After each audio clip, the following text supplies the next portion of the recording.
Okay, we're going to get started. We've got quorum. We've just got quorum now, so we're going to rock and roll through the agenda here. I want to welcome everyone. We've got a hefty agenda, but not as big as usual, so we should be done by lunchtime.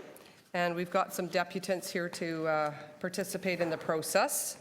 So I'd like to call this meeting officially to order, the Public Works and Infrastructure Committee, and welcome our committee members and other members of council who are here today, as well as the visitors, people who are here to speak. And we've got 8 items on the agenda, and there's screens at the back of the room, if you've never been here before, that provide real-time updates about where we are in the agenda and actually what's coming up next. And for those watching online, you can follow the agenda and debate on your computer, tablet, or smartphone at www.toronto.ca/council.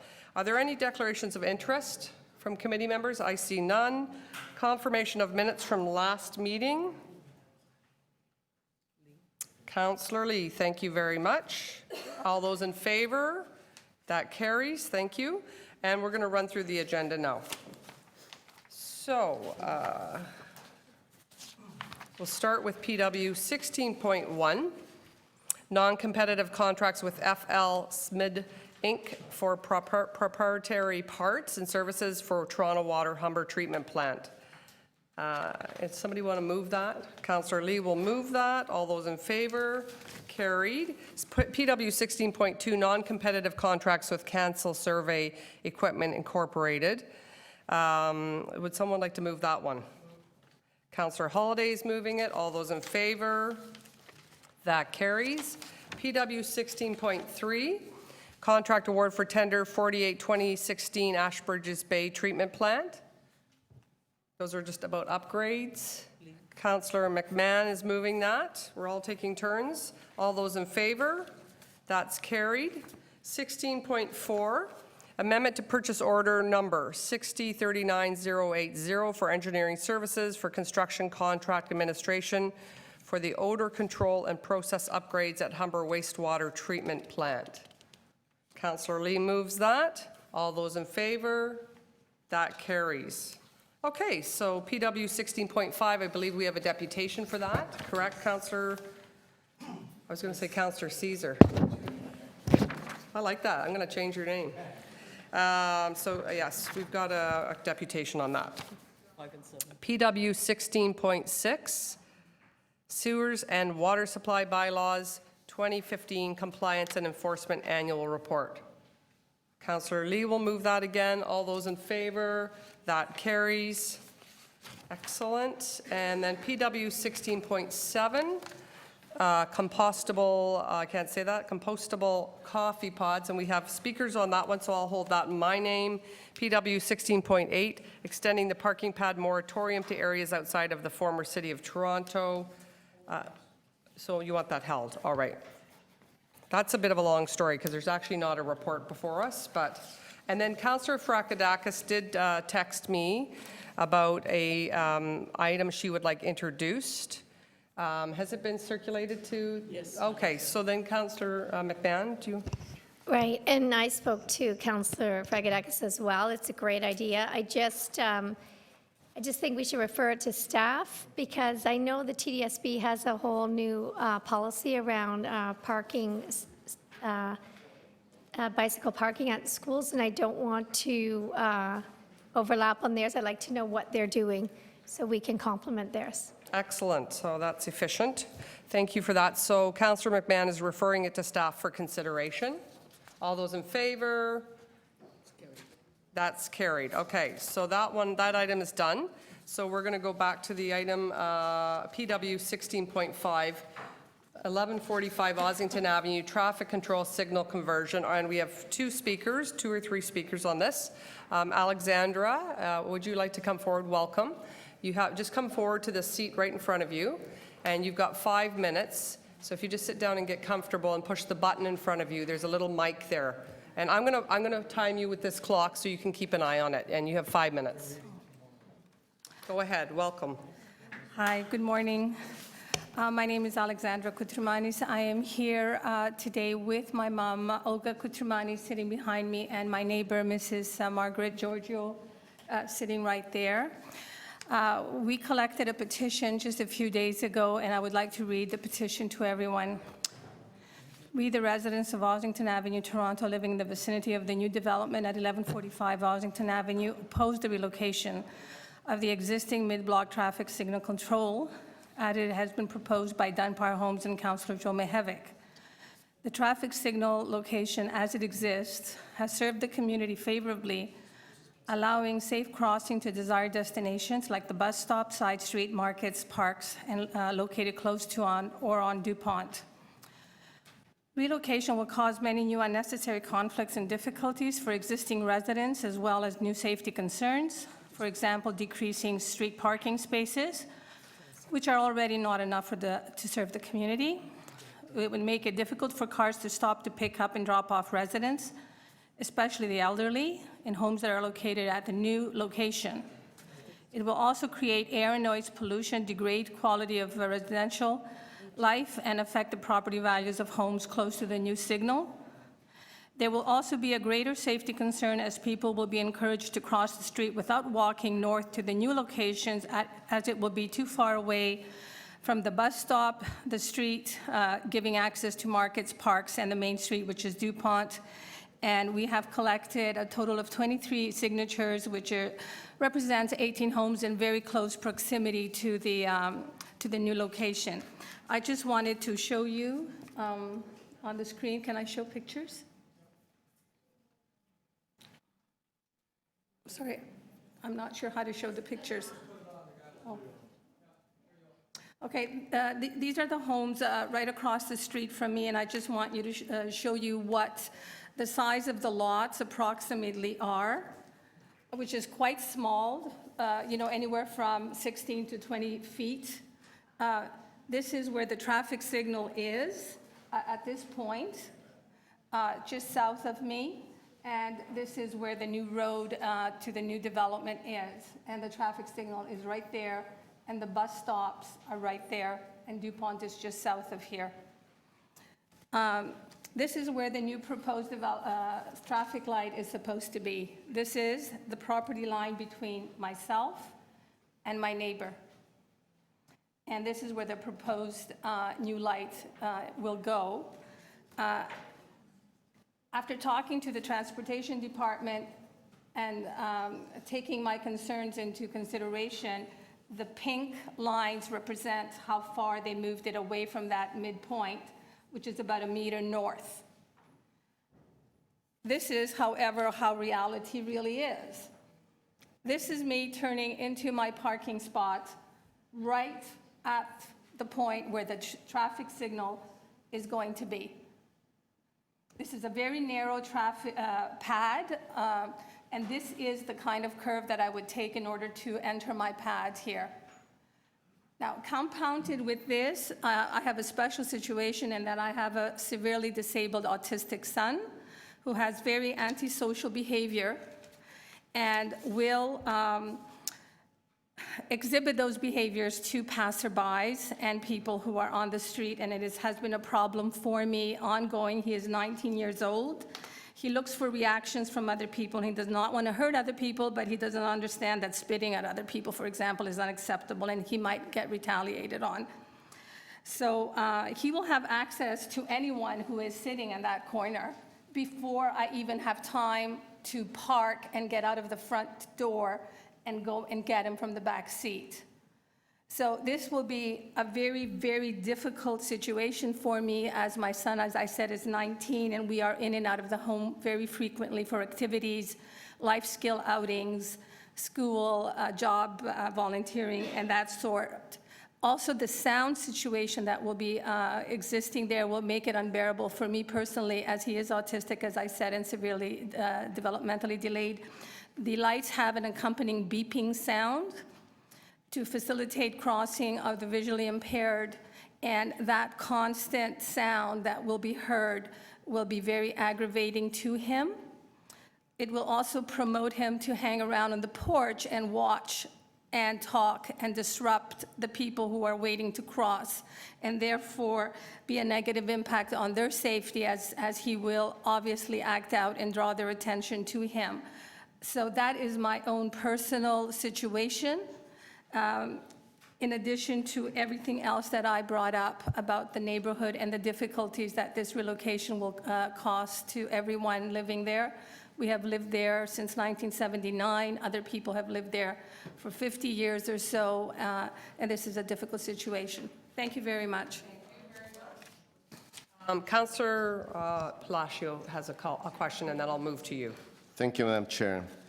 First and foremost, Ms. Kotrumanis, I want to thank you for making the effort of coming to make deputations and speak to this item that's of tremendous importance to the local community there. I have a couple questions for you. The first one is, I have a couple questions for you. The first question that I have is, when 1145 Ossington, which happens to be in Ward 21 across the street, and we are in Ward 17 on the west side of Ossington, was the community advised in terms of the planning application or any other initiative that was taking place at that point? Have you received any notice from the city from that perspective? We had not received notice of meetings that were happening regarding the plans to change this into a new condo development on the east side of Ossington. So the meetings and the approval for this new large structure, which is a 4-story building with 6 units, passed without the knowledge of everyone on the west side of Ossington. And by the time we found out, it had already happened. Thank you. You live at 1138? Yes. Yeah. And the pictures that you show, it clearly indicates that your driveway you'll be totally affected by. Absolutely. Will the same situation apply to 1140 and 1142, which will be the 2 houses next north to you? Yes, it will be, because right next to me on this side is Miss Margaret Giorgio, Yeah. who has a disability parking permit and has a motility problem, and of course, she stops there with her car to drop off and pick up whatever she needs, and for people to drop and pick her up as well, et cetera. And on the south side also will be impacted, as they don't have anywhere else. So moving the existing mid-block traffic control signal to 40 meters north from where it is right now would be the wrong location in your... It will take it right there. And that would be the wrong location. Now, so my final question is, if a conversion of the existing mid-block traffic control signals were to be implemented to a full traffic control signals as recommended by city staff, would you support that? Which would be in the existing location where the...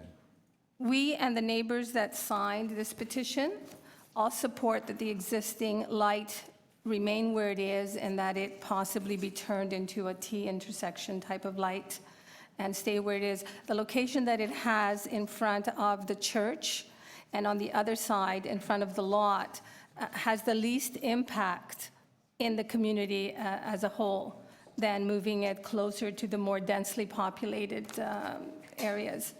Thank you so much. I don't have any further questions. Thank you. Good questions. Councillor Holiday has a question.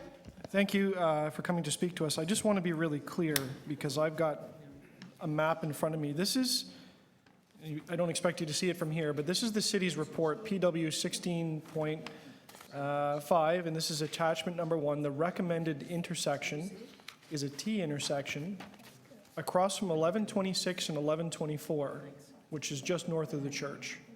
And by my eye, it's basically overlaid on top of the existing crosswalk lines on the south side. Am I correct that you're supportive of the staff recommendations? I support that it remain where it is, and if this is where it is, then I support it. Have you seen the staff report? I have seen this picture, yes. Okay, great. And I assume that these drawings represent the location as it exists right now? Okay. I have not made measurements, but I Yeah, I assume mean, that, it's pretty close, and this is the new road, so they want to make a T intersection. Okay. has the south line been moved north of what it is right now? Because last I recall, the light is at the corner of the church. Yeah, it looks like it. It looks like the bottom, the south side of the intersection is almost overlaid on top of the existing crosswalk line, but the lights we know are further apart. So where people cross appears to be in front of 1124, which is the first building to the north of the church, and that's the south side of the intersection.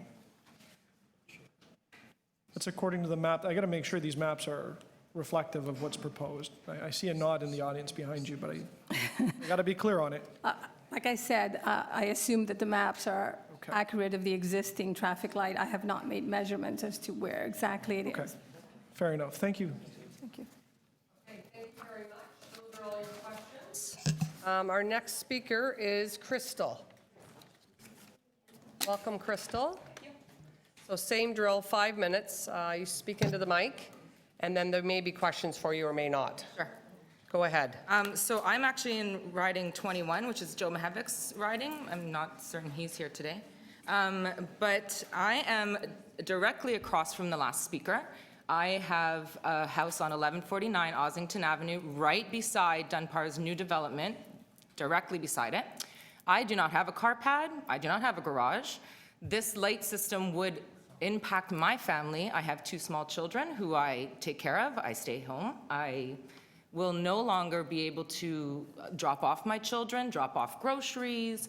I already pay for a parking permit because you're not allowed to park there in certain periods of time. So I already have a parking permit that I park around the corner. The constant beeping of this pedestrian crosswalk will be right outside my door, right outside my bedroom window. The beeping is loud, as it should be. It's for the visually impaired. It also has a chirping aspect. When you press it, it will vibrate, and a loud chirping will start when you start to cross, letting you know that the crosswalk is now green. The church that you guys are speaking of is where the location is right now, the existing crosswalk. It's actually a mixed residential units supplied by the government of Ontario. I'm going to say Toronto. It actually houses some disabled people in there. It seems like it's a perfect access point for them. It's not a church. It's right beside the bus shelter, and across the street from that building is a mechanical house that supplies the mechanicals for the townhomes on Azores and partially on Ossington. So right now, it's not really impacting any homes, and I just feel like we should just leave it where it is. They already have the infrastructure there, and other than that, that's about it. I don't have any, I'll take questions, I guess. Okay, is there any questions for the deputant? No questions? No, I don't see any questions, so thank you very much. Do we have any questions for staff on this item? Question, Councillor? Do you want to go, Nunziata, do you want to go I ahead? just have a question. No, not to the staff. To staff, Yeah. yes, okay. So Okay, question for staff. Sorry, I have one in my ward, but it's only when a pedestrian pushes the button that you hear that noise, right? The chirping, right? Not when am I correct?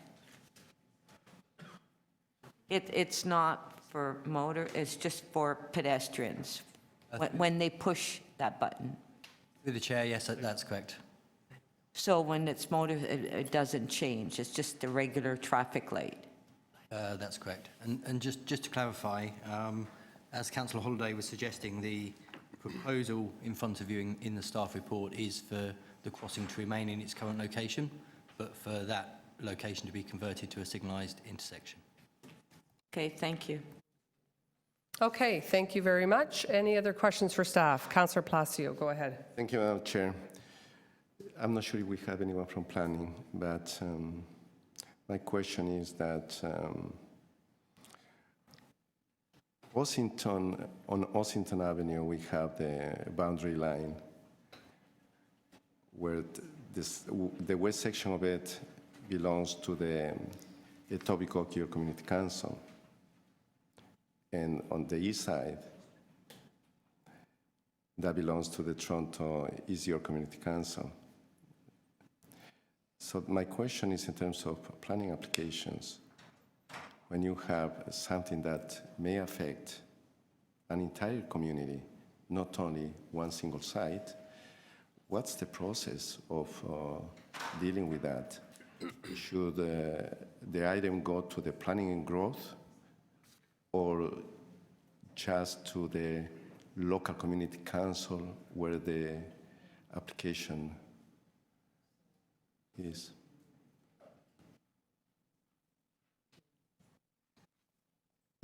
So through the chair, I'm personally not aware, but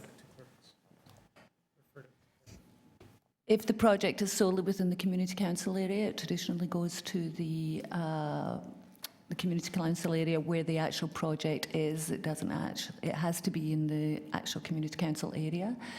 Or if it crosses community council boundaries, the actual project itself has to cross the community council boundaries. It doesn't matter about the community, where the notice area, if you like, of the community. Or the chief planner has to follow the guidelines. There's guidelines for where a planning application will go. Well, in this particular case here, we have something that has to do with transportations and where you have two communities that are definitely affected by.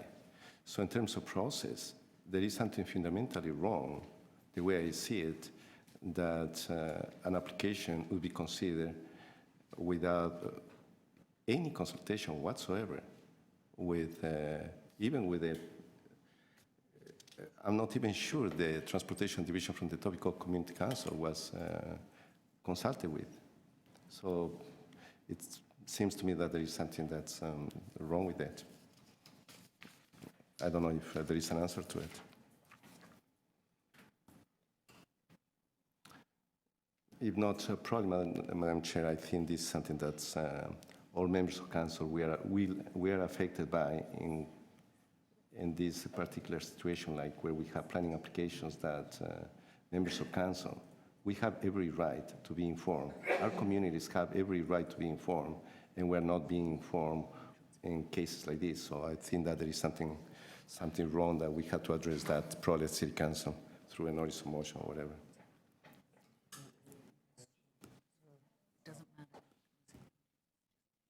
Yeah. It's just, council's already guidelines for It's past the guidelines? council has guidelines on what comes to planning and management. Yeah. Yeah, so, Councillor, the clerk is advising me that planning applications are very different, and there's very specific guidelines for council as to what goes through planning versus transportation, so that's our advice. Yeah, and versus planning and community council. So, any other questions of staff? No? Okay, let's move to speakers. Any speakers? Go ahead, Councillor Palacio. Thank you, Madam Chair.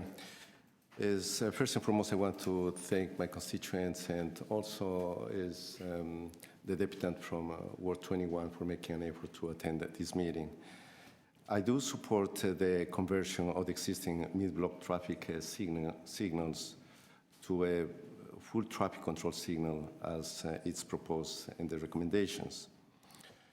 Madam Chair, this item was before this committee on January 21st of this year, and I did ask for the deferral as well, because at that point the recommendation was to move the traffic control signals 40 meters to the north,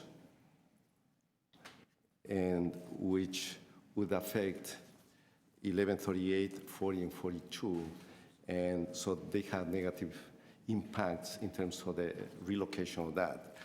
So since then, the rationale for that change was simply to provide access to the new residential development on the, as it's been said, on the east side of Ossington, 1145. That's in Councillor Mihevic's ward. And I find that totally unacceptable that in situations where you have major development applications that have, and also other implications in terms of traffic, as it's happening with this report and the recommendations that one side of the street will not be consulted or advised of what's happening. I think that's something that it leaves a lot to be desired, and I'm not a happy camper when it comes to that. Is the only time that I was able actually to find out, it was by chance while I was reading the agenda of the Works Committee, and I found that this item was on the agenda with these major changes. So that's when I did come to depute as well and to ask for a deferral, so my constituents will be advised in terms of what was happening. Because at that point, they were angry. Yes, they were disillusioned with the process, and somehow they were blaming me. And it wasn't my fault. So for the last few months, I had a lot of discussions with my constituents, including the developer, Councillor Mihevic, and city staff, to try to figure out a way out that will serve everyone without compromising the integrity in terms of safety to those that we are trying to save. So, having said that, Madam Chair and members of the committee, I have spoken to Councillor Mihevic, and he's in full support, I understand, of the recommendations that are before us, and I do support those recommendations as well, and I think that's the right thing to do at the moment, is to maintain the existing traffic signal lights there that will not impact anyone else, but except will implement for health and safety reasons the intersection there. So those are my comments, and hopefully that you'll support those recommendations. Thank you. Thank you. And now we'll move, Councillor Nunziata, did you want to speak on this item? No. Okay, we're going to move into committee. So any questions? No, we're done with questions. Any speakers on this item? No, seeing none. Anybody would like to move the item? Okay, Councillor Holliday's moving it. All those in favor? That carries. All right, we're going to move on to our next item. And that is, I'll just read it out so everybody knows where we're at, including myself, is 16.7. Oh, we also have speakers on this item. This is the coffee pod. So we have three speakers on this item. So I will call up the first, and that is Robert Chant from Loblaws Companies Limited. Welcome. And you have 5 minutes. Very good. Madam Chair and members of the committee and other councillors, thanks very much for providing us the opportunity to speak with you this morning. My name is Bob Chant. I'm the head of corporate affairs and communication for Loblaw Companies Limited. And as part of my responsibilities, I'm also responsible for corporate social responsibility. As many of you know, Loblaw is a GTA-based business. We've been operating here for almost 100 years. We're made up of independent operators and corporate stores that, when taken together, add up to one of Ontario's largest private sector employers. And in fact, we are Canada's largest private sector employer. In Toronto alone, we have approximately 130 stores, many different banners, with more than 11,000 colleagues working in them.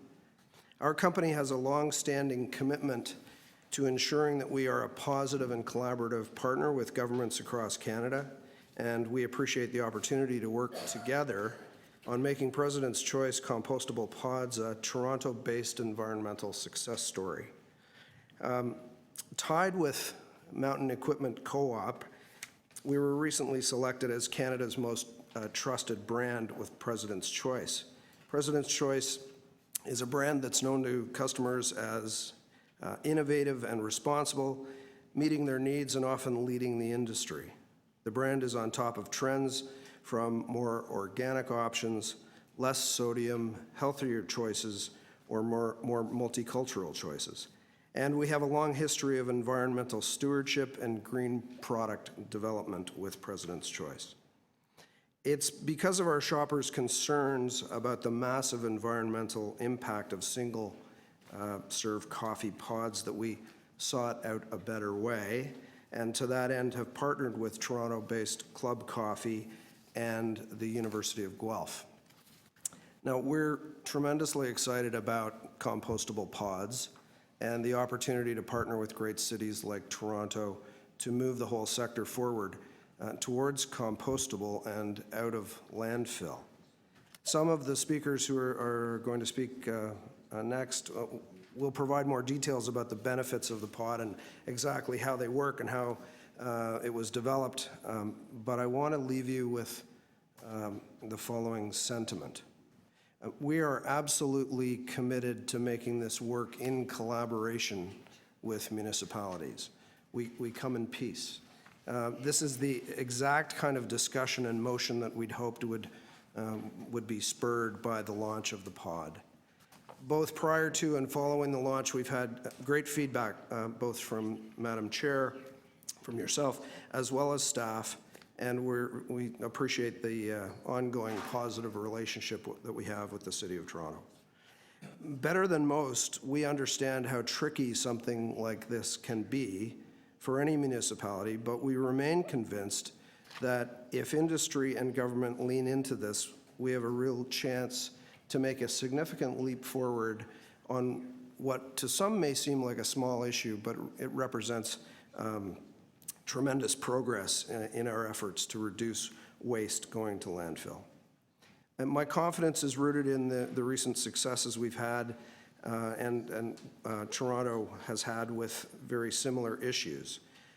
5 years ago, the hardworking staff in Toronto came to us and told us that plastic clamshells, the growth of rigid plastics in the Blue Box system, were a real problem. And the heart of the problem was that each retailer was using different plastics. So Loblaw led a process that saw all retailers, or at least the major retailers, the major grocery retailers, convert to a single type of plastic. And that may sound like a simple solution, but it wasn't as simple as it seems, but we managed to get agreement, and that allowed cities like Toronto to begin recycling those items. It created a marketplace for that single stream of plastic, and it's seen by both the city and municipalities in general and ourselves as a great success. So by passing this motion, by testing the pod in your system and doing so in a transparent and collaborative way, we think that this great example of innovation is an opportunity for all of us to work together and make this our next big success together. So thank you very much for hearing us out, and I'll pass the, well, you will pass. We've got some questions, Bob, for you. So we're going to start with Councillor McMahon.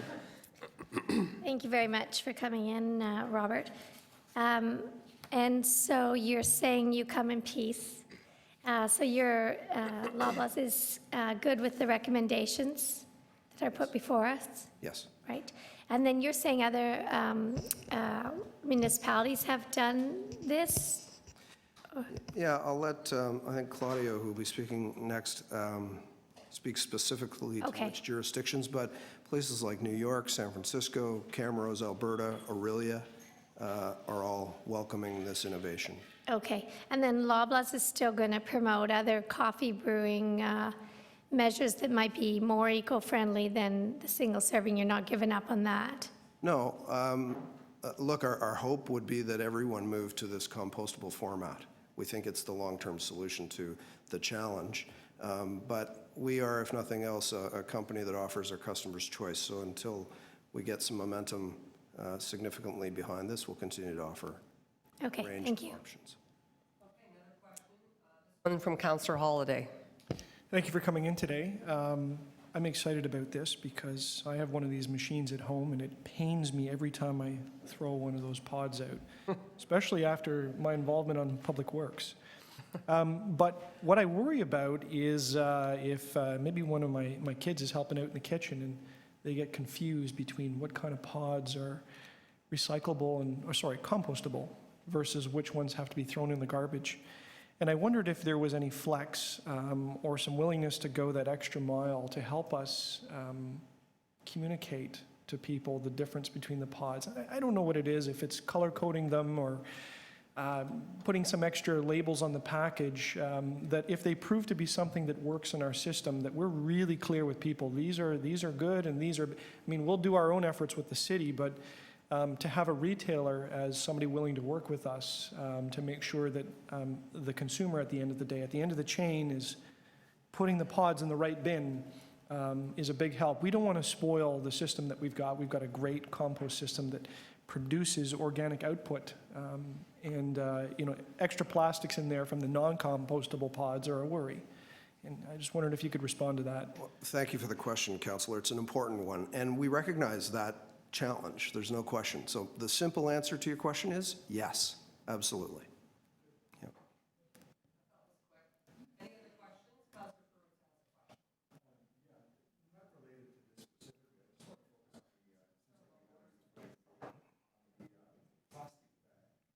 Yes.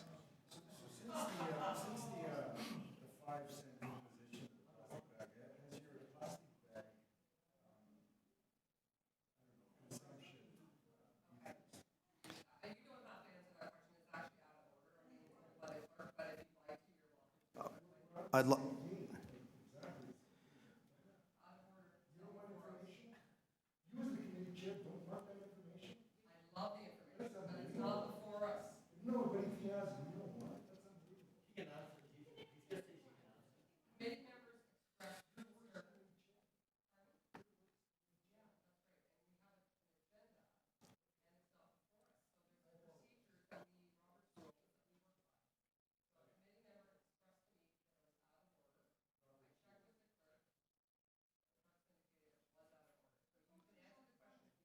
Well, I'd be delighted to briefly, because I'll take your guidance. Well, the simple answer is that since implementing the 5-cent charge, which we have done across the country with the exception of the Atlantic provinces, we have reduced the percentage of plastic bags going out of our stores by 70%. There are 10 billion fewer plastic bags in existence today since we've imposed that 5-cent charge. And I would add that with the encouragement of the City of Toronto, but not because of the City of Toronto, we implemented that 5-cent charge. We were going to implement that charge prior to the bylaw passing a number of years ago.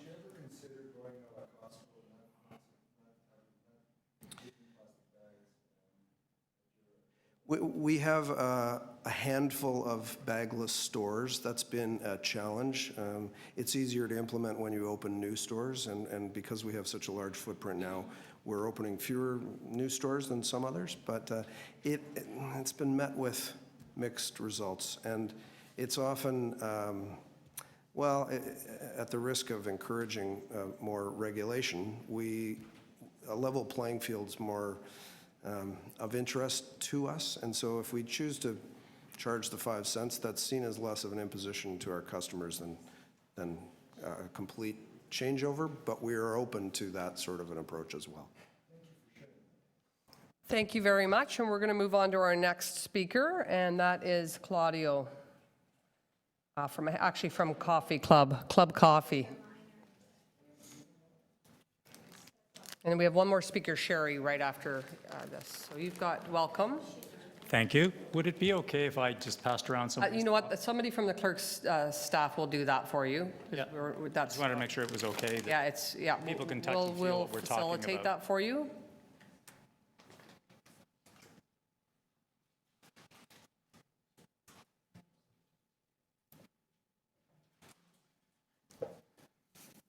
Thank you, Madam Chair and Councillors, for allowing me to speak today. My name is Claudio Giamiti. I am the Senior Vice President of Innovation and Strategic Growth at Club Coffee and have been behind the initiative of the development of this compostable pod, first in North America and first in the world to have this level of certification and approval. I just wanted to give a brief background on who Club Coffee is and our efforts to continue to create good green jobs in Toronto, and a little bit of a few comments on the research that we've conducted and testing over the years. Club Coffee has been in business since 1906. We have 2 coffee facilities in Rexdale, one that does roast and ground traditional coffee. We continue to do that today, and the other that is fully dedicated to single serve. That underscores the importance of single serve coffee in its importance in North America today. Without that facility, I don't think we'd be a player in the coffee industry anymore because of the size of the industry shift. We are also our major stakeholder is Morrison Lamoth Industries, a company that's been in existence for a very long time. It's in the frozen food business. We do frozen foods, pastries, and pies. We have facilities in Scarborough and in Etobicoke. And so as a company, we're very firmly rooted in Toronto and have been for a very long time. Club Coffee was acquired 10 years ago from Nestle. Nestle was looking to shut down the plant. We saved close to 200 jobs by taking that plant over, and today have converted it into a facility that is focused on private label and co-manufacturing of coffee for a lot of the major players in the industry here in North America. We saw room for innovation in our business as we transformed that business, and we've been very focused, and I went to Club Coffee to actually lead up the innovation platform for them a few years ago. And we jumped into single serve with both feet because we saw a market opportunity that wasn't going to wait for us. So we invested heavily in our plant to establish single serve as a very important format. And we've invested in a format that has less plastic. That was the predecessor of the compostable pod. Functionality, we were one of the first companies in North America to actually break the code on the Keurig 2.0 system. That was a code that was put into the brewers to try to keep independents like us out of the system. We've developed technology to be able to do that, and we're one of the first to commercialize that. And we also got on the bandwagon of doing something about our own waste. We recognize that single serve inherently was going to be seen by the consumer as a more wasteful product. We've done a life cycle analysis. I'd be happy to share that with anyone who's interested in talking about that. But at the end of the day, we are responsible for the increased waste that's produced, and we've taken that to heart by developing a 100% compostable solution. Loblaws has been a big customer and supporter of ours for many years, and they too recognized that waste would become an issue in this format, and that compostable was probably and possibly the best answer for the consumer and for the environment. We've done lots of groundbreaking research and have been recognized for that over the last couple of years with the industry. We've worked with academia, and you'll hear from one of our collaborators here and colleagues from the University of Guelph. But one of the things that we really took to heart from the beginning was doing it right. And we've started this process and continue this process with outreach to municipalities from day one. We did not go down a path of developing a product and then throwing it into the market and seeing where it landed. We actually took a lot of time to sit with municipalities across Ontario and across Canada and across North America, for that matter, to listen to what their concerns would be and to try and resolve those as we went to the marketplace. And so we are continuing that process and trying to bring this to the market.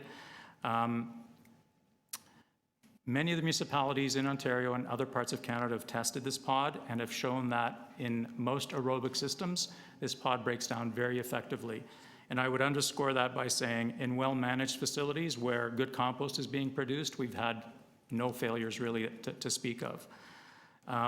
Some have already accepted. We've already heard of some municipalities that have accepted. Others are willing to accept, but many municipalities see this as a collaborative and collective issue that shouldn't be handled by one-off type of situation. So many are waiting on the outcome of Toronto to really decide how they want to go with this thing or when they will go with this thing, because as reality says that as goes Toronto, goes many other parts of Canada.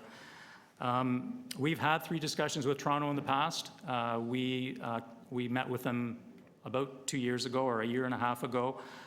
Even though testing was agreed to at that time, testing has never been actually completed in Toronto. So we continue to welcome the opportunity and have had discussions to that effect. And we really would like to have testing done so we can have a data-based point of view on how this particular pod works in the unique system that Toronto has, an AD system that is a little bit different than many of the other tests that we've done across North America. In the meantime, we didn't sit still. We went off and did our own research in some other similar AD systems, and we've got some insights to us that suggest that it could be successful in Toronto. Clearly, we'd love to prove that with the system here. The reason that we say that is we believe that the front end of the Toronto system, like many other AD systems that are in existence, would actually grind up most of the pods and end up liberating the coffee. And if we think about what the real impact of this is, it's about liberating that coffee, that organic matter, and getting it into the system. So that pod is, and most pods are 90% coffee, 10% plastic materials. We believe once we can get that coffee into the system, the rest will take care of itself. Even if the materials that are left behind do or don't break down, my understanding is most of the rest of the materials end up in aerobic composting. And again, we've shown time and time again that our pods will break down in aerobic composting. I'll stop there just because I've run out of time. Questions for you. Yeah, Councillor McMahon has a question. Thank you very Oh, much. sorry, no, Councillor Nunziata is visiting. Sorry, I just Councillor. have one fast question. Do they fit into all the machines, existing machines? Or This does somebody have to buy a new machine in order to use these? No, the Keurig platform, also known as K-Cup, that's the basic machine that dominates North America. In the US, it's 90%. In Canada, it's probably closer to 75% of the market. So those brewers are out there today, and most people own a Keurig So it's machine. not the Keurig? It is the Keurig, yes. Oh, because I have one with the, you have Yeah, no, big I pods can in. show you, a K-Cup looks very different, but that was our design. We intentionally developed this to look different, so consumers could differentiate it from a K-Cup, and they could say, oh, that one with the brown ring with a little filter, that's the compostable one. Okay, now, any other visitors? No, Councillor McMahon, you're next. Thank you very much for coming down, Claudio. So what other municipalities, I was asking this of Robert, currently compost these pods? So we've had acceptance from Aurelia, right? Okay. Muskoka, Camrose, that's it for Canada. And we've had acceptance in the US from San Francisco, from New York City, from Napa, and we've got Seattle working on a project similar to what we're describing here, where they are testing, and Seattle would accept if they pass the testing. And do they have the same system as us for our anaerobic digester, or? For the most part, no. The majority of those who have accepted at this point are classic aerobic composting systems. Okay. And so we can see what would happen with the bottom, and the top doesn't seem like it's solid, but this, what do they do with the plastic rim? Do you know? So all of those components are designed to compost, Even the plastic rim? everything. Okay. So in aerobic composting, that all breaks down. In anaerobic digestion, we aren't sure until we finish the testing exactly what the fate of those materials are. What I'm suggesting, though, is even if it gets through the system and ends up in the digestate or the residue layer at the end of the process, much of the Toronto digestate ends up in aerobic composting after the fact. So our belief is if that's the case, it shouldn't be a problem. I think the question that might be on people's minds is, does it make it that far, or does it get skimmed off with other plastics? Our view from a scientific point of view is the plastics that are typically in K-cups, their density is lighter than water. They tend to float. Bioplastics have a density that's greater than water. They tend to sink in water. Again, I don't know your system in detail, so I can't predict, but it would suggest that there's a good chance that and the testing we've done would suggest that it would end up in the right part of the system and end up being digested aerobically at the end of the process and be gone. But the biggest bang for the buck here is really the 90% of the coffee being liberated. That's what we want to get out of landfills. That's what impacts greenhouse gases in our landfills. And that's what makes up the bulk of these pods at the end of the day. Okay. And you're supportive of the recommendations before us? Yes, I am. Okay, thank you. Any other questions? Councillor Holyday has questions for you. Thank you for coming. Looking at the plastic ring, so this, I think what you said emulsifies in aerobic composting, right? It melts down, breaks down? It'll biodegrade in aerobic composting, absolutely. How quick is that? Is that, like years or months, days? No, so we are BPI certified. The BPI certification requires by standard testing that you break down in 84 days or less. That's the standard. Okay. We pass that with flying colors. The testing that we've done across North America, the range has been anywhere from 35 days has been the fastest we've broken down, all the way up to probably the 84 days. That depends on how they run the facility. We can't control that, but the vast majority of facilities that are making good compost and running the facilities properly, that pot has broken down in a very quickly. Okay. The filter material and the cap, these things are paper-based, so these things would be accepted today in our system without any question. How hard is it to separate? Like, these are glued very well. Would it be feasible to separate the ring from the rest? So let me just clarify, because I want to be transparent. The filter is not paper, the lid is paper, and some other components. There are bioplastics all around that material, all around that pot, and those are all novel materials that didn't exist a few years ago. So it's not paper, first of all. Secondly, for me, that defeats the purpose of what we intended to do in the first place. Okay. We've intended to make this as intuitive and as easy to comply with for consumers as possible. You raised the issue of, are my kids going to get confused? I think once they connect, this one goes in the green bin, it becomes a very intuitive and habitual thing that they will do. And we've tried to make this as simple as people can incorporate into their lives, because we've tried to separate the K-cups when they're hot and tried to take parts of, and it's not easy. We don't believe people will comply with that. So again, our intent is you take it out of the brewer, you drop it in your green bin, and your work is done at that point. And if we can convince ourselves that it will make it through the Toronto system, then I think we've done consumers a great service in terms of eliminating or reducing their concern about the waste. So I've seen a K-cup similar to this, but it wasn't this brand. Have you ever put them out in any other way, or is there something else on the market that's similar? And I don't know if it's biodegradable, but... Yeah, so we launched what we called our Aroma Cup version of this, which was a reduced plastic version. It's been in the market for the last 2 years. Okay. It is a non-compostable version that looks very similar, but it doesn't have a brown ring. It has a white ring. Okay. We then took that structure and said, now let's make every single one of those components compostable and compatible with industrial composting across North America, which is what you're holding today. And that's been certified by BPI to break down in industrial composting across North America. That to me is very different from a K-cup, so I don't see any chance of confusion on that, but, or a lesser chance of confusion, I should say. Is there anything else on the market that looks similar that would be a hazard to us, trying to sort the difference? There is a competitor of ours in the marketplace who has, I'm going to say, cracked 2/3 of the puzzle. They've got the ring that breaks down, they've got the lid that breaks down, and they're working on the filter to break down. And we've offered our materials to them so that we could harmonize, okay? Being a competitor, they have chosen not to take us up on our offer. That is the only one, and they are predominantly a US brand in the first place, so you won't see too many of them in our stores anyway. Thank you, very helpful. You're welcome. Okay, we have one more question for you, Councillor Perruzza.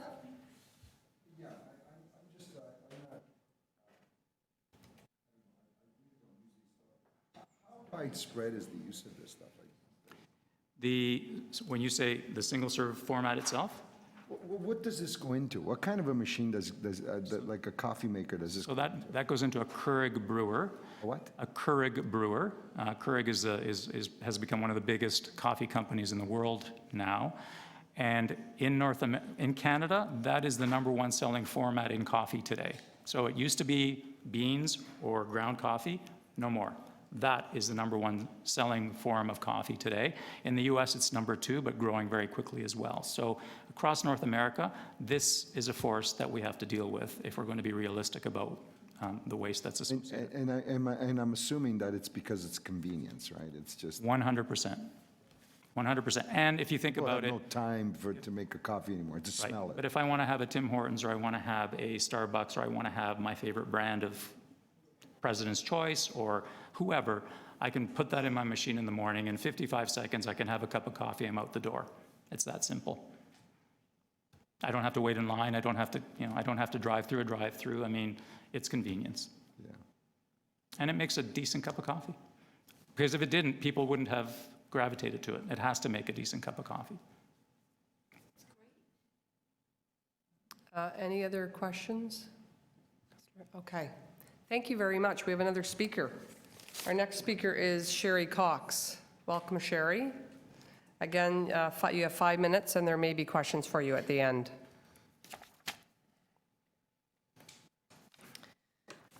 Thank you, Madam Chair, and thank you to the committee for the opportunity to address the committee this morning.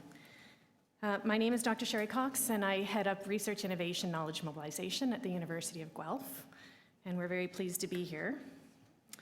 And I wanted to comment on some of the research that went into the compostable pod, as well as just to provide a little bit of context and background about the university and our expertise. University of Guelph is Canada's food university.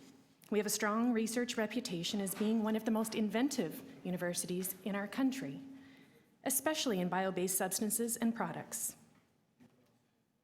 This is increasingly important as we all look for ways to shift the economy from plastics that are using conventional petroleum to innovative bio-based plastics to address climate change, such as this pod. The Bioproducts Discovery and Development Center, or BDDC, that you'll hear me say, is a world-leading player in bio-based substances and products. And the component, this pod, is just the tip of the iceberg for us. These types of inventions are emerging from BDDC all the time. Under Dr. Amar Mohanty, he's a Canada Research Chair at the University of Guelph, BDDC has been discovering new ways to replace conventional plastics, and much of the work he's been doing is in the auto sector. When BDDC was offered the challenge to think about how to address waste concerns of consumers in the form of compostable pods, they responded. They developed these new substances that help make up that ring of the pod. And that's a patented technology now out of the university. And an interesting fact was that BDDC identified that the coffee chaff, or the skin of the bean that was left over after roasting, can actually be reused and put back into this process. And it actually helps break down composting even faster. So we turned what had been a waste into a key ingredient in the pod. So it's in line with a zero waste circular economy. We worked with a processor called Competitive Green Technologies in Leamington, Ontario, to bring about commercial scale production of the resins. And we're pleased that this coffee pod has won awards, including the 2016 Innovation in Bioplastics Award from SPI, which is the Plastics Industry Association, as well as the Bio-Based Product of the Year for the Americas. The University of Guelph is proud to be part of this success, and we're delighted to see Councillor Robinson's motion. If we want industry to be competitive and responsible to the environment, we need these made-in-Canada technology solutions.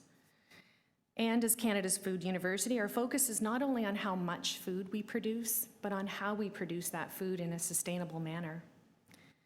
We need these technologies to allow homegrown innovators to create jobs, ensure global competitiveness for Canadians, while simultaneously protecting our environment. And we're pleased to see Toronto taking a leadership role in putting new technologies and innovation that will grow jobs, power the economy, and protect the environment. And our invitation here from the University of Guelph, if anyone would like a tour of BDDC, you are most welcome at the University of Guelph. We'd be happy to take you through. Thank you. Thank you very much. Any questions? I'll ask a quick one. So what do you think the difference between, why is Orillia and Muskoka able to process this versus the City of Toronto?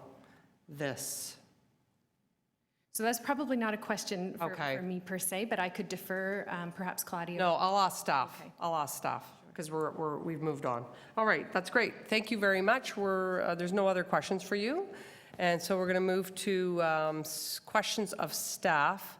I don't think any outside councillors would like any. So committee members, any questions of staff? Councillor McMahon. Well, I was going to ask that what you just mentioned, Chair Robinson, is so is it because of our anaerobic digester, that we are not able to compost these, like Aurelia and Muskoka apparently can? Through you, Madam Chair, that's correct. We use a different type of technology, and as one of the speakers said, we don't know where it will get skimmed off in the process, but we are pretty confident at this point, based on the way our systems are configured, that at some point it will get skimmed off and will eventually end up in landfill. Okay, thanks. Councillor Holliday has a confused look on his face. I get that a lot, right? Okay, if it's the plastic ring that gets skimmed off, or is it all the product in here? Through me, Madam Chair, it would be the plastic ring is our concern right now. So whether or not the plastic ring is skimmed off, are we further ahead or behind, considering if we don't do anything, all of this goes directly into landfill? I think that's a fantastic question that will probably get answered through us doing the work on the motion. Okay, fair enough. Yeah. Thank you. Okay, does anybody else have questions? Because I've got a couple. So forget the compostable ones, the coffee pods, the original version, which is not this, which I'm holding up.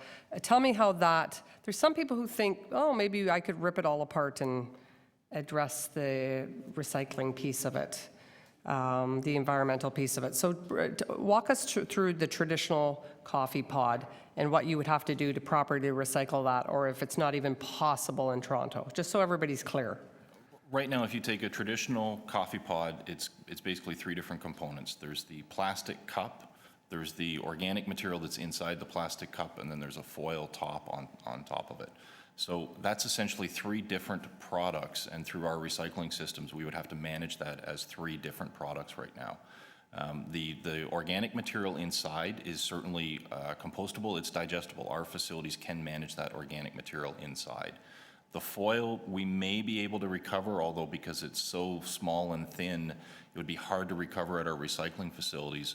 And the plastic cups, depending on the nature of the plastic and the grade of plastic, some of that we may be able to recover through the recycling facilities. The challenge is the plastic cup is actually so small, our facilities aren't designed to recover those small pieces of plastic. So that plastic cup may end up in the residue stream. There are some municipalities, Vancouver, for example, right now is promoting to tear those cups apart for the people who want to use them. Plastic into one container, organics into another container, and the foil into the third container. That is asking a lot of a resident to undertake that, and I think there's agreement with the statements from the speakers as well, is that this is all about convenience, and if you ask them to do that, you're completely taking away the convenience factor, which is so attractive in the first place. Okay, and then walk me through this pod and our system. Again, I know, but maybe for everybody in the room, this new compostable pod. So our challenge with the compostable pod is, although it will break down and the BPI at 84 days, our system processes material quicker than that. So what we're not confident in is that ring itself will actually break down in the system, whether it will get skimmed off with other plastic type residues and head to landfill.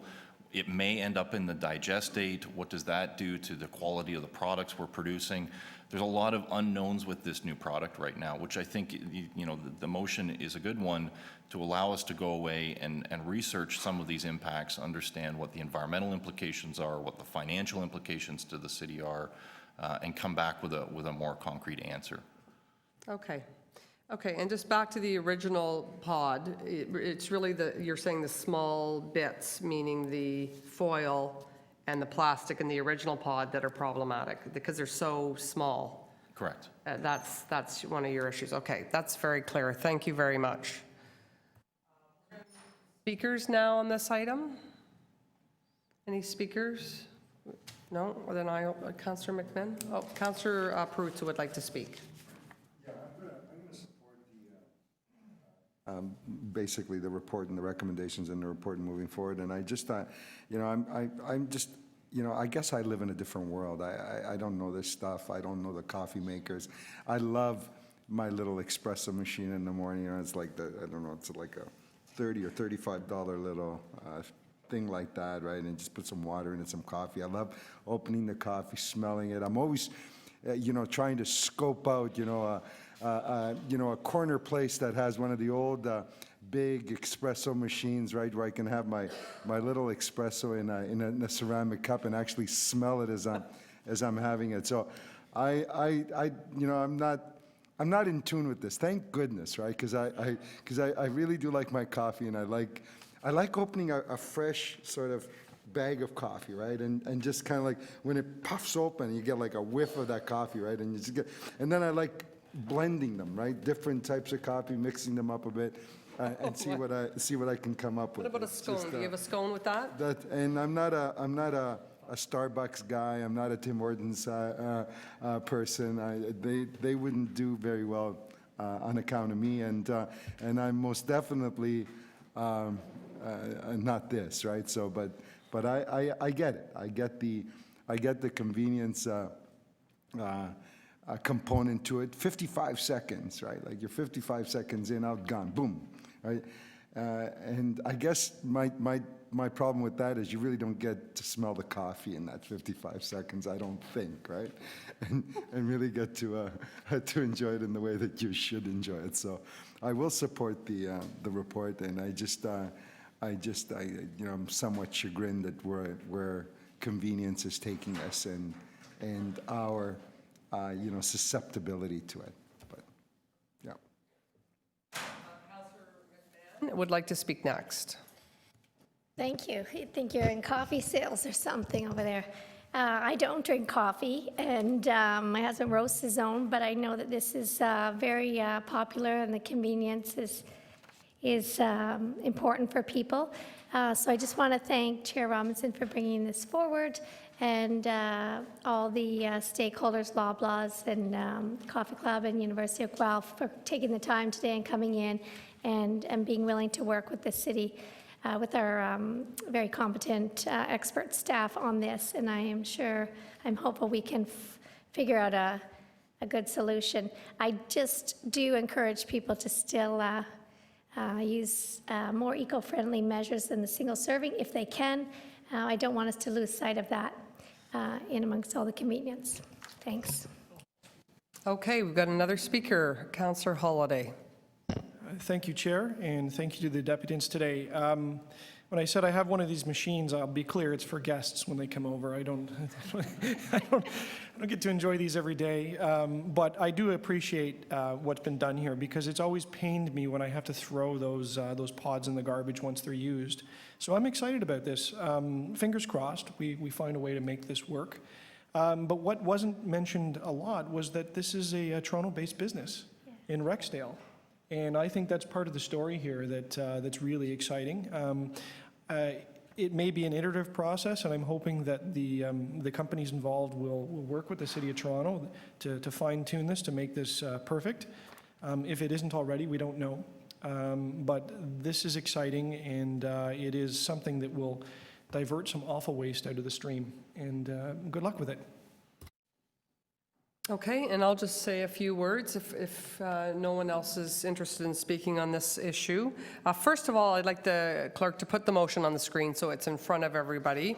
It's been circulated, but I've actually, over the process of addressing this over the last week, I've determined it's best to add a piece to this, and it's underlined, to consult with industry experts and the Ministry of Environment and Climate Change, because they've got their whole zero waste initiative unfolding as we speak, and various bills that are associated with that, and also looking at corporate responsibility.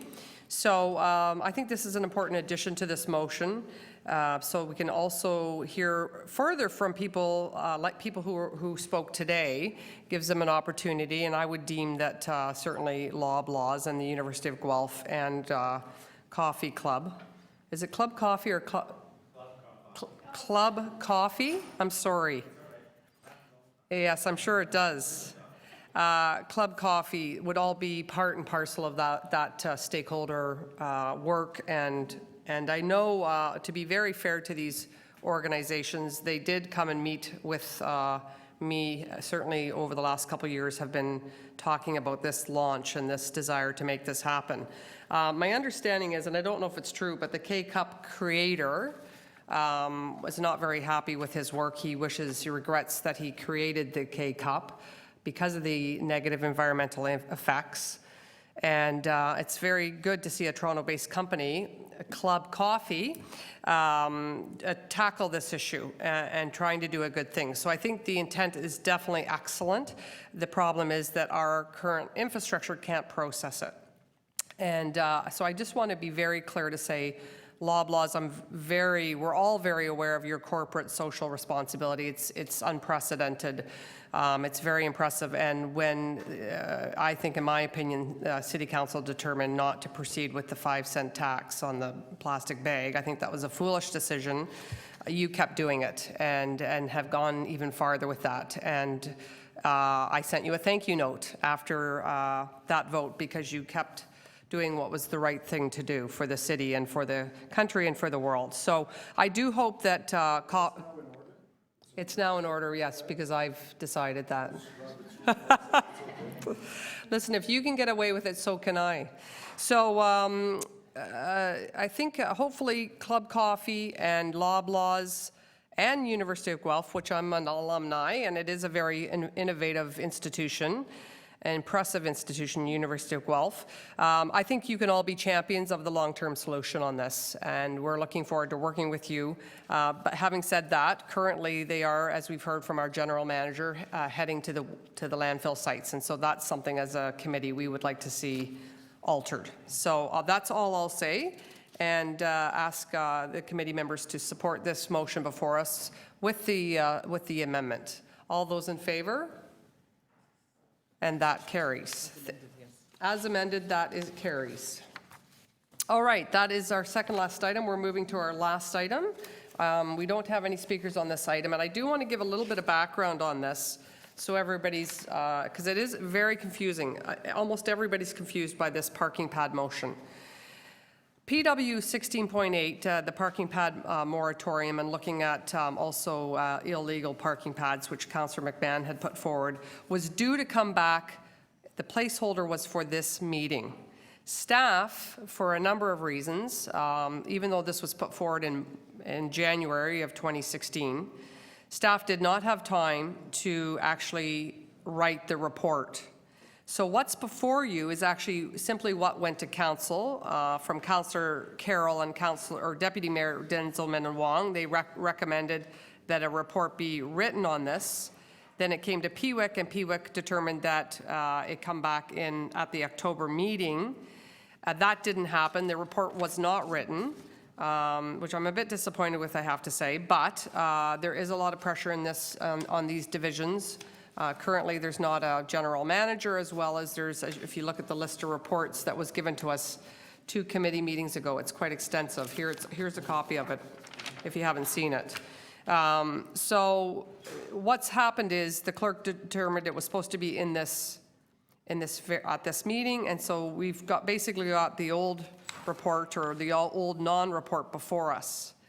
And so it is very confusing because staff would like additional time, to come back to this committee in the new year, in January of 2017, with a full report addressing both Councillor Carroll and Deputy Mayor Denzelman and Wong's recommendations, with a fulsome report, a comprehensive report is a better word, and then Councillor McMahon's piece, which was the illegal parking pad piece, which I know she feels very passionate about, that being addressed. So this was actually, the intent was for us to simply at this meeting defer this for that January report to come back. Okay, all those in favor?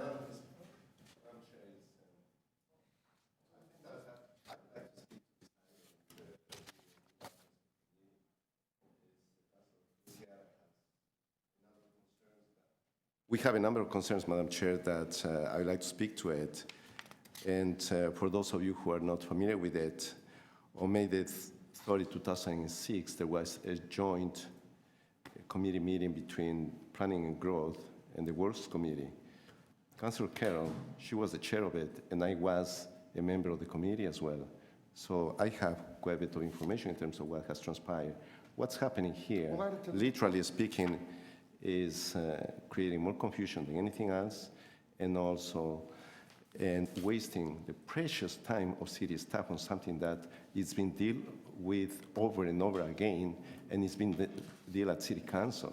So I don't see, and I'd love to have an opportunity to speak to it and on the issue itself. So are you suggesting referring it like sine die, never to come back? Is that the suggestion? Well, we have reports from, yes, Councillor, that would be the perfect. 2006 was 10 years ago, but, Getting to the point. no, yeah, that's fair. Yeah, I guess it is very confusing. The clerk put this report on, not city staff, not transportation staff.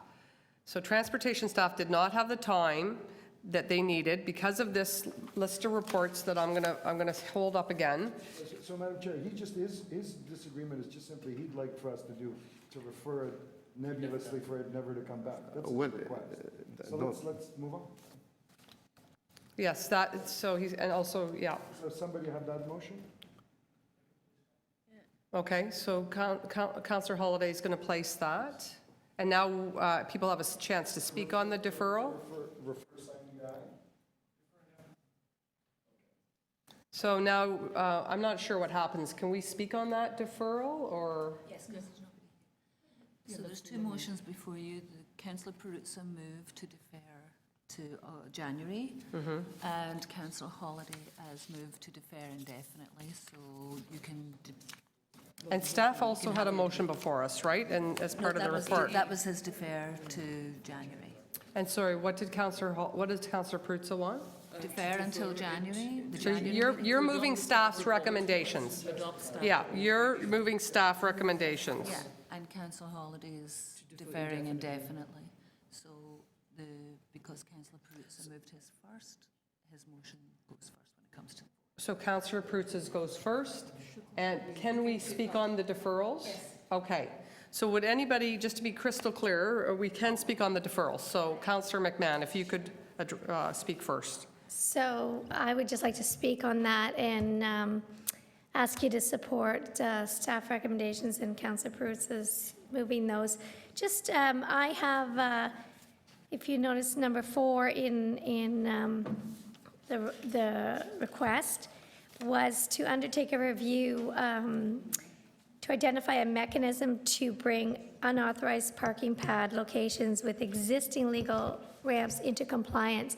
We have, I can't even think of the number of illegal parking pads we have in the city, and I am almost positive that the owners of those homes, the residents who live there, would be, if they knew that they were at risk of losing their parking pad, they would be more than happy to pay the rate that the rest of us pay for parking in the city, whether it's on the street or in a pad. And there's one of your revenue tools right there.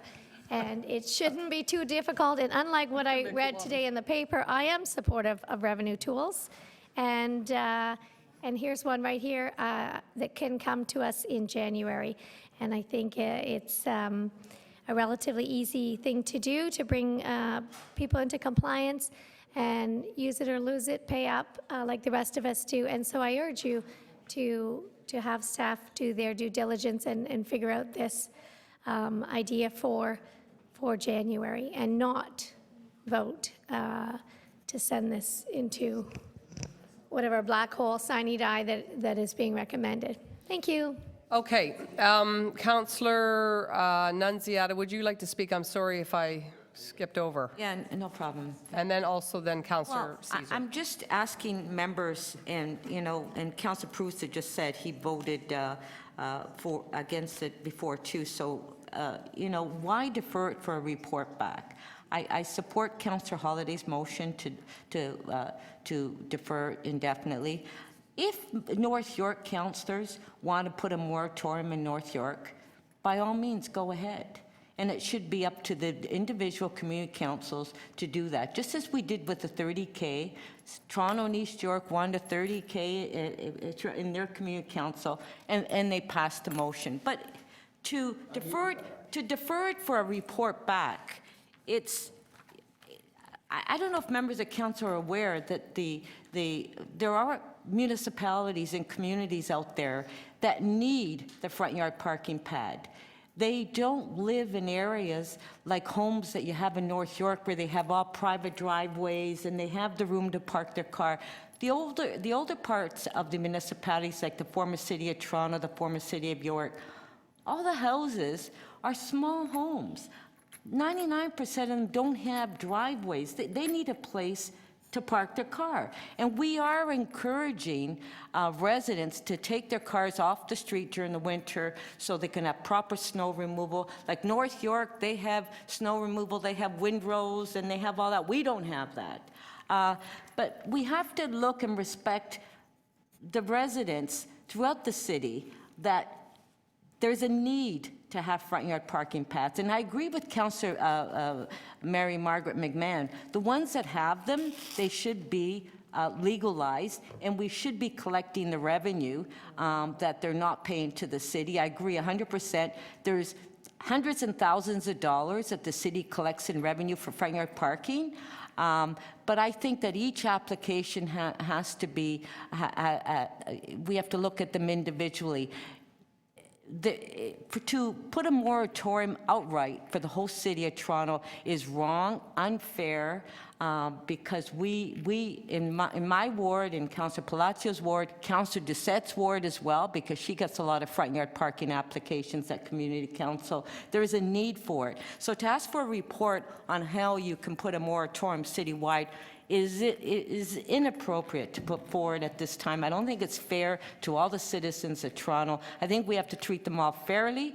So I would encourage members of council to support Councillor Holiday's motion. And Councillor Mary Margaret McMahon, I think you're absolutely correct. We should be enforcing the existing ones that have not been paying their annual fee and that are illegal. They should be legalized, and I support you 100% on that, but that's completely separate than asking for a moratorium citywide in the city of Toronto. So I encourage you to please support Councillor Holiday's motion.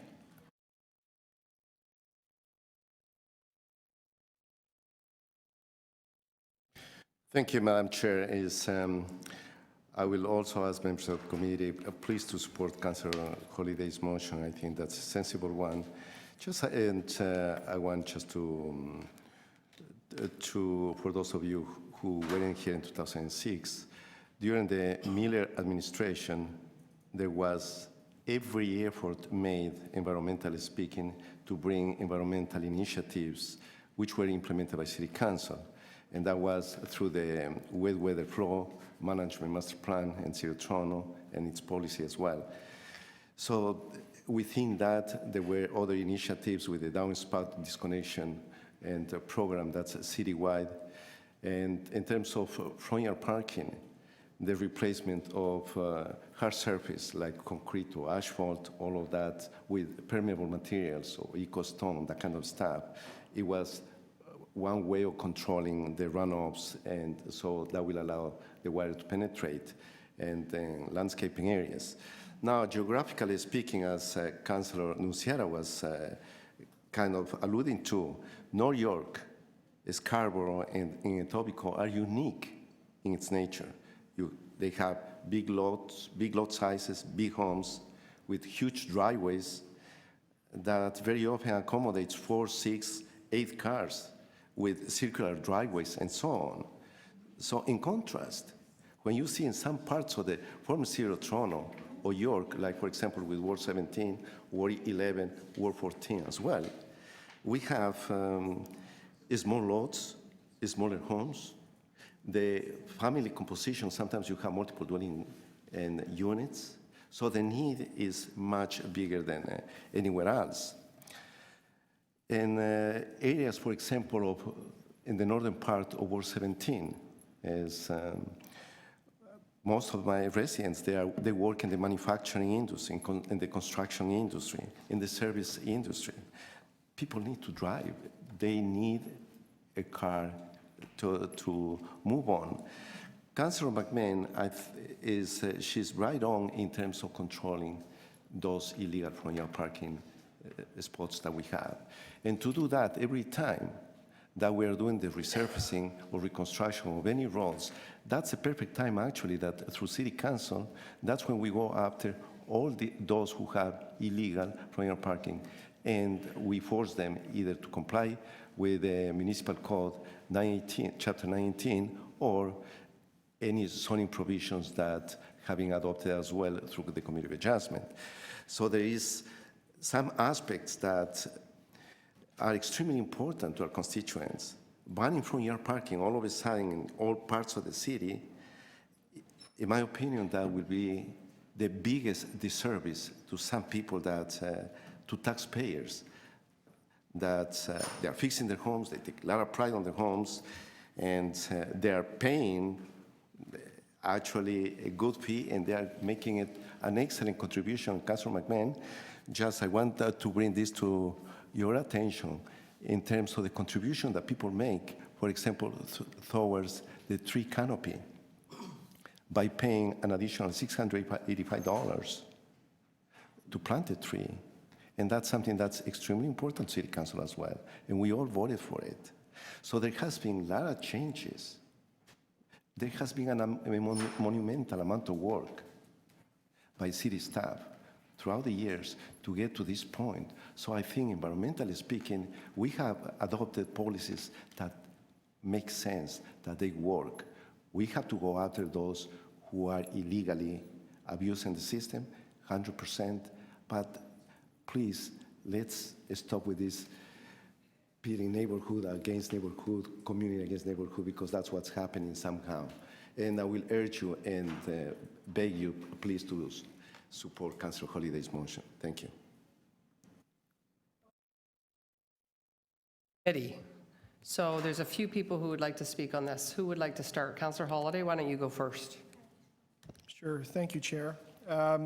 We do have the motions placed already. The motions have been placed. The reason why I've placed an indefinite deferral is if you look very carefully at the fine point of what this is asking, this was originally a motion placed before council with aim to place a moratorium on parking pads.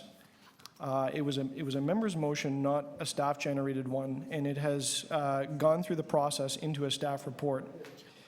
The concern I have is I have no issue with a review of Chapter 918 as part of a continuous improvement cycle on how to deal with policies on parking pads.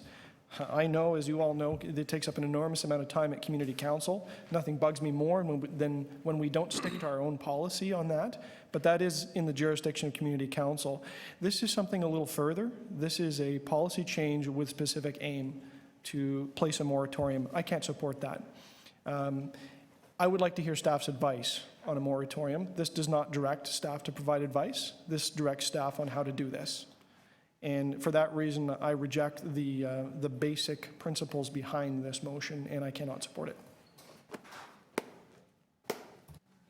Councilor Lee. Thank you very much, Madam Chair. I was supporting Councilor Holiday's motion. I think our staff is enough to do with helping to reduce gridlock. And a lot of other things is on our plate right now. I mean, we don't need to put something else on the plate, which after listening to Councilor Palacio and Councilor Nunziata, is really, there are policies in place to handle it, and people can apply. Moratorium doesn't need to be placed on, so why do we need a report? So I'll be supporting Councilor Holiday. Thank you. Okay, I'm going to speak next. So I think it's very interesting that the two most recent chairs of Public Works, Deputy Mayor Denzelman and Wong and myself, have concerns with parking pads. And I think there's a reason for that, because people talk about these permeable surfaces. They're not actually permeable. So it's a nice little out to say, you know, this isn't really cement. My understanding is experts are saying that it doesn't really absorb a lot of water. We are all dealing with very serious stormwater issues in this city.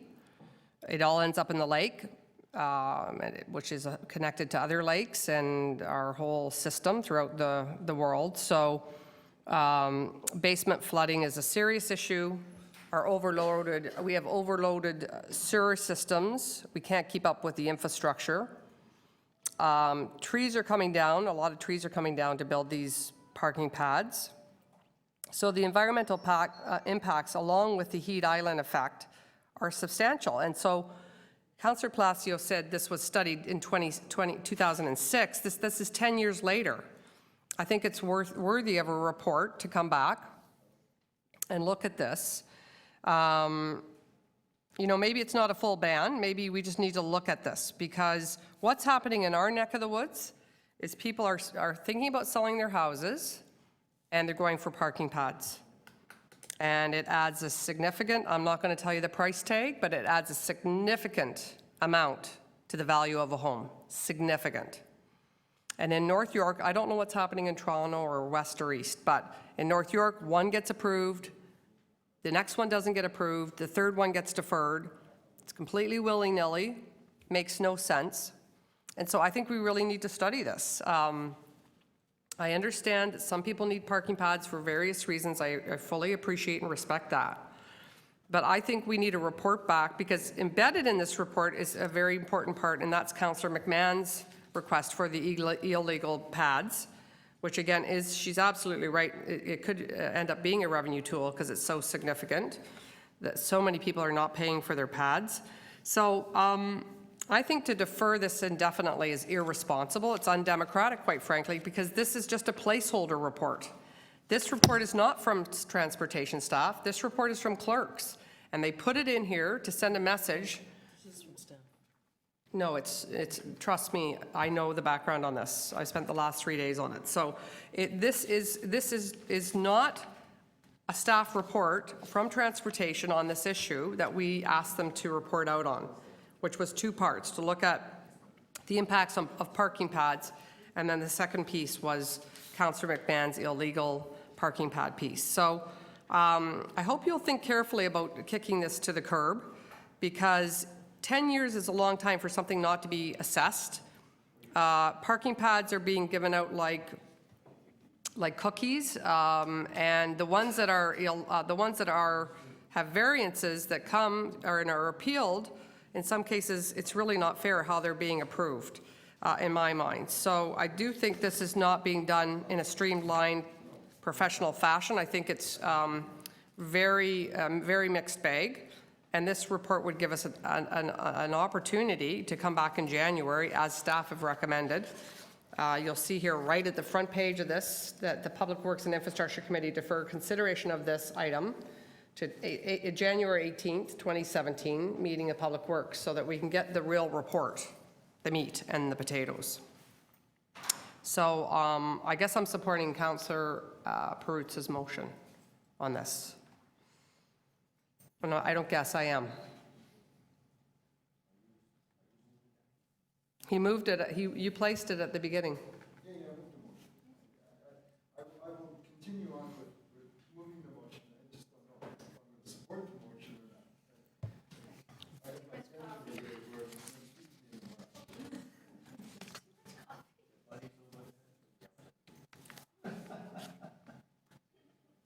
Okay, so we've got 2 motions before us. I think everybody who's wanted to speak has spoken. So the clerks is indicating that Councillor Perrutz's goes first. And so this is the motion for a report to be deferred to January 18th for a report to come back versus this non-report. All those in favor? Okay, all those against? That's 3, so I guess we're done. We don't... Okay, so we move to the next motion. So that lost. So the next motion is Councillor Holiday's, and that motion is that the consideration of this item be deferred indefinitely. All those in favor? Against? And that carries. Okay, that's the end of our meeting. Thank you, everyone. And to our deputants and to the excellent questions that were asked.